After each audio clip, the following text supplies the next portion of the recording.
വയനാട്ടിൽ വീണ്ടും കാട്ടാന ആക്രമണമെന്ന സംശയം. കൃഷിയിടത്തിലിറങ്ങിയ കാട്ടാനയെ ഓടിക്കാൻ പോയ ആളെ മരിച്ച നിലയിൽ കണ്ടെത്തി. ബത്തേരി വടക്കനാട് സ്വദേശി രജീവാണ് മരിച്ചത്.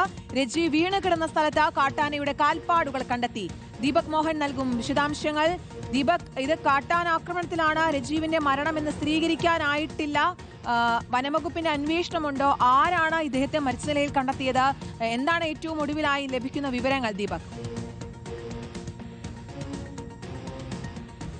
കീർത്തന, ഇന്നലെ രാത്രി 9:30 കൂടിയാണ് ഈ സംഭവം നടക്കുന്നത്. അതായത് ഇന്നലെ രാത്രി 9:30 കൂടി വടക്കനാട് പച്ചാടിക്കടുത്തുള്ള രജീവ് എന്നയാൾ വീടിന് പുറത്തേക്ക് കൃഷിയിടത്തിലിറങ്ങി കാട്ടാനയെ തുരത്താനായി പോകുകയായിരുന്നു. എന്നാൽ രാത്രി ഏറെ വൈകിയും രജീവിനെ കാണാത്തതിനെ തുടർന്നാണ് ബന്ധുക്കളും നാട്ടുകാരും അടക്കമുള്ള ആളുകൾ വിശദമായ പരിശോധന നടത്തിയത്. ഫോണിൽ വിളിച്ചിട്ടും മറുപടി ലഭിച്ചില്ല. തുടർന്ന് നടത്തിയ അന്വേഷണത്തിലാണ് കൃഷിയിടത്തിൽ രാത്രി 12:45 മരിച്ച നിലയിൽ ഈ രജീവിനെ കണ്ടെത്തുന്നത്. പിന്നീട് ഉടൻ തന്നെ രജീവിനെ മൃതദേഹം ആശുപത്രിയിലേക്ക് എത്തിച്ചു. ആ സമയത്ത് സുൽത്താൻ ബത്തേരിയിലെ താലൂക്ക് ആശുപത്രിയിലേക്ക് പിന്നീട് മാറ്റി. ഇപ്പോൾ രജീവിന്റെ മൃതദേഹം സുൽത്താൻ ബത്തേരി താലൂക്ക് ആശുപത്രിയിൽ മോർച്ചറിയിലാണ്. അല്പസമയത്തിനുള്ളിൽ പോസ്റ്റ്മോർട്ടം നടപടികൾ ആരംഭിക്കും. പോസ്റ്റ്മോർട്ടത്തിന് ശേഷം മാത്രമേ മരണകാരണം എന്താണെന്ന് സ്ഥിരീകരിക്കുവാൻ പറ്റുകയുള്ളൂ.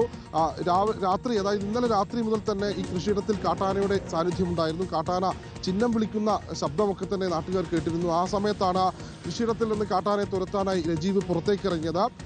രജീവിനെ കണ്ട സ്ഥലത്തിന് തൊട്ടടുത്ത് തന്നെ കാട്ടാനയുടെ ചവിട്ടുപാടുകളും പ്രദേശവാസികൾ കണ്ടെത്തിയിട്ടുണ്ട്. കാട്ടാനയുടെ ആക്രമണമാണോ എന്ന് സംശയിക്കുന്നുണ്ട്. പക്ഷേ ബാഹ്യമായ പരിക്കുകളൊന്നും തന്നെയില്ല. അതാണ് കാട്ടാനയുടെ ആക്രമണം ഉണ്ടായതാണോ എന്നുള്ളത് സ്ഥിരീകരണം വരണമെങ്കിൽ പോസ്റ്റ്മോർട്ടം നടപടികൾക്ക് ശേഷം മാത്രമേ ഇപ്പോൾ പറയുവാൻ കഴിയുകയുള്ളൂ.